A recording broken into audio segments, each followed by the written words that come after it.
오늘 출애굽기 22장 1절에서 15절의 말씀 어제와 비슷하게 하나님께서 여러 가지 구체적으로 이스라엘 사람들이 일어날 수 있는 일들에 대해서 어떻게 또 대처해야 하는가를 또 말씀해 주고 있습니다. 10계명의 제8계명에 해당하는 것이 도적질하지 말라 하는 것인데, 하나님께서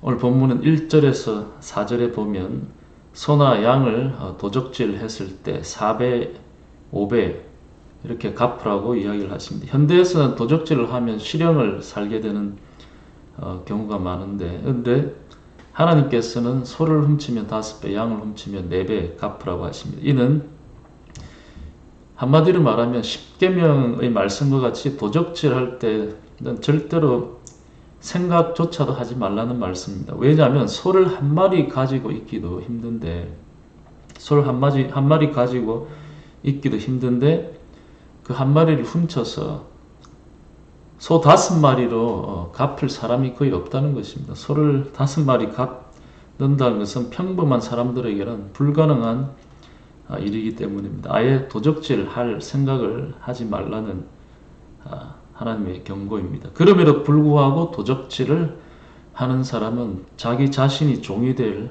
그런 각오를 하라는 말씀으로 우리가 받아들일 수 있을 것 같습니다.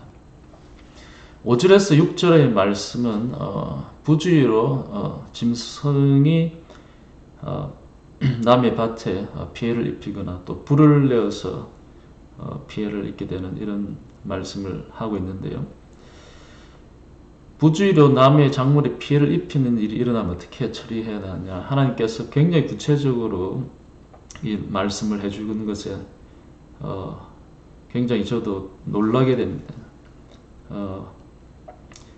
이런 일이 없을 수가 없는데 하나님께서 혼란이나 오해가 없도록 세심하게 처방을 해주신 것으로 볼 수 있습니다. 농작물은 오늘로 말하면 바로 생활비라고 생각할 수 있는, 바로 월급입니다. 전 농사 짓는 가정에서 자라기 때문에 고추나 딸기, 또 곡물, 과수, 그러니까 배나 포도 같은 것들이 현금과 마찬가지라는 생각이 굉장히 쉽게 되는 편입니다. 제가 어릴 때 기억을 해도 배추를 재배를 했는데, 가을 배추를 재배했는데 김장철에 맞춰서 대형 트럭이 와서 저희 밭에 와서 가는데 아버지께 얼마 받았냐 할 때 제 기억에도 한 해 농사를 지어서 500만 원 정도 했다. 그 해는 배추 농사가 아주 잘 된 것입니다. 당시 20년, 30년 전에 500만 원이면 큰 돈이죠. 그런데 변동성이 많은 이 작물이 이라서 어떤 해는 한 트럭이 50만 원에 그냥 판 것입니다. 그렇게 되면 원금도 못 찾고 그 해는 부채가 쌓이는 것입니다. 그렇게 반복이 되는 것인데요. 바로 자기가 가진 농토의 그런 작물은 바로 현금인 것입니다.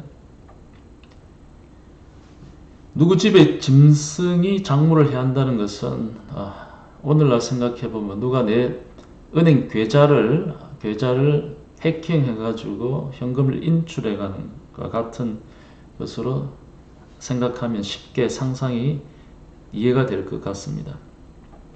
나의 은행 계좌를 해킹하는 사람은 알지도 못하는 사람이지만은 구약의 농경사에서 나에게 재산상의 피해를 입히는 사람, 아니면 내가 재산상의 피해를 입히는 대상은 나와 가까운 사람들일 것입니다. 바로 이웃 사람들이거나 같은 동네 사람일 가능성이 크겠지요. 동네 사람들 사이에 이런 상황이 있으면 굉장히 곤란합니다. 앞에 제가 불을 내어서 다른 집에 피해를 입히는 것에 대해서 6절에 말씀하고 있는 것이 일어날 수 있다고 하는데, 실제로 제가 초등학교 즈음에 주일날 예배를 드리고 있는데 어떤 사람이 급히 예배당에 들어와가지고 소리를 치면서 저희 집 비닐하우스에 불이 났다는 것입니다. 그래가지고 제 기억으로는 저는 확실히 나가서 불을 껐던 기억이 있고, 예배 드리다가 우르르 사람들이 나가서 불을 껐던 그런 기억이 있습니다. 그리고 그 이튿날 가서 그 잿더미에서 이제 뭐 건질 것이 있나 이렇게 부모님과 이랬던 그런 기억이 있는데요. 저 같은 경우는 불을 누가 질렀는지 알 수도 없고 그냥 생각하기에 아이들이 겨울에 추운데 와서 주변에 놀다가 불장난 하다가 하우스에 불이 붙었다 이렇게 생각할 수 있지만은 이웃 중에 자신의 밭에 피해를 입히게 되면 이웃과 원망의 관계가 생기게 되고 동네 안에서 굉장히 곤란한 상황이 생기게 됩니다. 하나님께서는 이런 상황에 모든 경우를 다 아시고 어떻게 대처해야 하는지 명쾌한 답을 주고 있다고 생각이 됩니다. 이렇게 되면 하나님 이런 명쾌한 방향을 따르면 이웃 간에 서로 보상하고 마음 상하는 일이 없을 거라는 그런 생각이 들고 하나님께서 이런 모든 상황에 대해서 지혜롭게 대안을 제시한 것 같습니다.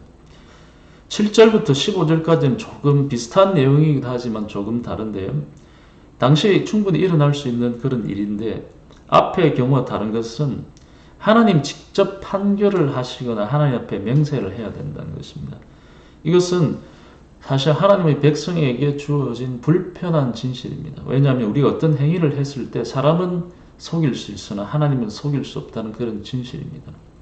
그런데 우리가 실수하는 존재, 완전하지 못한 존재이기 때문에 이것이 때로는 우리의 마음을 불편하게 합니다. 그냥 넘어갈 수 있는 일인데 세상 일이라면 넘어갈 수 있는 일인데 우리의 양심은 우리에게 호소를 하게 됩니다.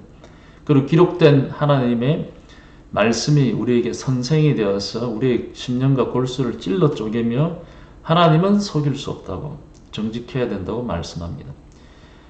하나님 백성이 되면 단순히 외적인 것이 우리의 양심과 우리의 행위를 견인하는 것이 아니라 하나님이 우리에게 심겨주신 이 양심, 선한 양심과 또 하나님 앞에 서게 된다는 이 진실에 대한 우리의 인식 때문에 내적인 요소가 우리의 삶을 지배하게 되는 것입니다. 우리가 하나님 백성이 됨으로써 우리가 한 걸음 더 깊이 나아가며 또 하나님 앞에 순종해야 되는 그런 의무와 또 책임이 있게 되는 것이죠. 오늘 말씀을 어떻게 적용할까요? 하나님은 우리의 인생을 잘 아십니다. 왜냐하면 우리의 인생은 돌아보면 우리가 돌아봐도 부주의할 때도 많고 이웃을 속일 때도 있습니다. 내가 부주의하여 우리 집 가축이 이웃의 농작물을 파손하는 그런 경우도 있습니다. 내가 원하든 원하지 않든 이웃을 속일 때도 있습니다. 그리고 의도하지 않은 사고를 일으킬 때도 있습니다. 저도 어릴 때 불장난을 하다가 뒷산에서 불장난을 했는데 하마터면 크게 번져가지고 뒷산을 다 태울 뻔한 일도 있습니다. 하나님 앞에 거짓 맹세할 때도 있습니다. 하나님의 앞에 서원하고 잊어버릴 때도 있습니다. 한마디로 말하면 허물이 많고 그 결과로 물질적으로 보상을 해야 할 때도 있습니다. 그러나 우리는 다 배상할 수 있는 능력을 가진 그런 존재가 되지 못합니다. 만약 어릴 때 제가 뒷산을 다 태웠고 뒷산에 있는 과수원과 산소를 다 태웠으면 어떻게 그것을 보상할 수 있겠습니까? 이웃의 피해도 끼치지 않고 하나님 앞에서 흠이 없으려고 우리가 애를 쓰지만 로마서 9장 31절의 말씀처럼 율법을 추구하다가 결국은 율법으로는 의롭게 되는 목표를 달성하지 못했던 이스라엘 백성처럼 우리도 책망받을 것이 없이 온전히 살 수 있는 그런 존재가 되지 못합니다. 다른 말로 하면 남의 소를 훔치고는 보상할 길이 없어가지고 남의 집에 종이 되는 것처럼 율법을 어렵게 되려 하다가 율법의 종이 되게 됩니다. 오늘 말씀을 통해서 우리의 존재, 또 본질적으로 허물이 있고 율법을 만족시킬 수 없는 존재, 오직 은혜로 우리의 모든 배상의 책임에서 자유하게 되는 존재임을 다시 한번 하나님 앞에 고백하면 좋겠습니다. 오늘 하루 우리에게 모든 배상의 책임에서 자유하게 만드신 예수 그리스도의 구속의 은혜를 하루 종일 찬양하며 살아가시는 여러분들 되시기를 바랍니다. 함께 기도의 제목을 나눕니다. 오늘 말씀을 생각하면서 여러 허물이 요구하는 우리의 모든 책임에서 자유하게 계신 하나님의 은혜를 날마다 찬양하며 살아가는 그런 성도의 삶이 될 수 있도록 우리 목장을 위해서 기도할 때는 차영지 목장을 위해서 전종민 목자님, 정하영 부목자님, 그리고 차영지 운동을 이어가는 허천의 목사님 위해서 기도하겠고요. 교회를 위해서 기도할 때는 어제와 마찬가지로 목사님 오늘 잘 퇴원하실 수 있도록 온전하게 회복하실 수 있도록 함께 기도하겠는데요. 제가 먼저 기도하고 또 함께 자유롭게 기도하는 시간 갖겠습니다. 함께 기도하겠습니다.